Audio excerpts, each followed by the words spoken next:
Hey there, Brian Bram here, Eagles Wings Community Church, another blog. It's part 3 of my Science and Theology series that was taken out of my Science and Theology class, my final paper.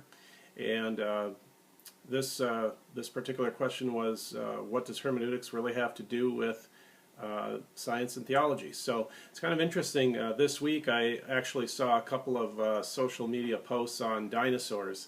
And one side was making fun of the new creationists, some testing that was done, basically sort of denying the dinosaurs' existence from millions of years back and all this sort of thing. Then I also saw another posting that was a scientist, a Christian scientist, who was talking about the dinosaurs. And a particular psalm, and how the two sort of went together, and how the Bible allowed for that possibility. So it was kind of way two different sides.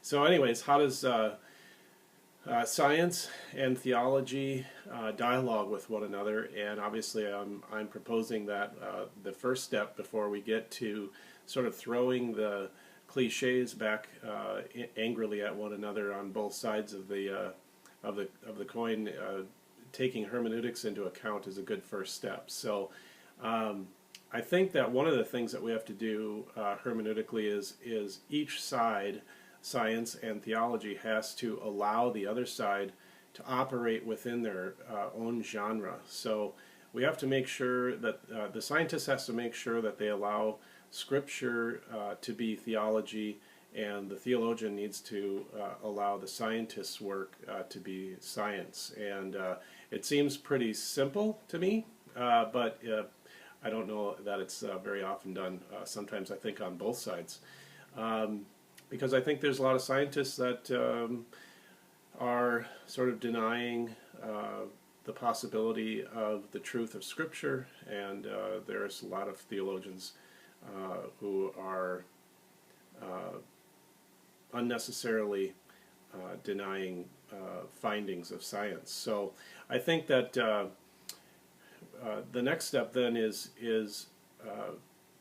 to then, after doing that, to inform the other side. So it isn't until we allow each side's genre to stand for itself, then we can sort of begin the communication between theology and science.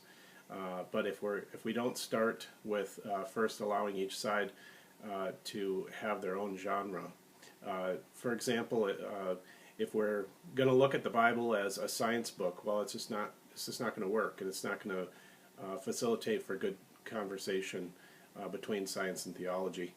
I think then, of course, if either side really gets hostile towards the other side, then the conversation ends up getting shut down, and I think that in the end that ends up making both sides look pretty ignorant. So check out the blog for some more info on what in the world do I say about dinosaurs in this blog.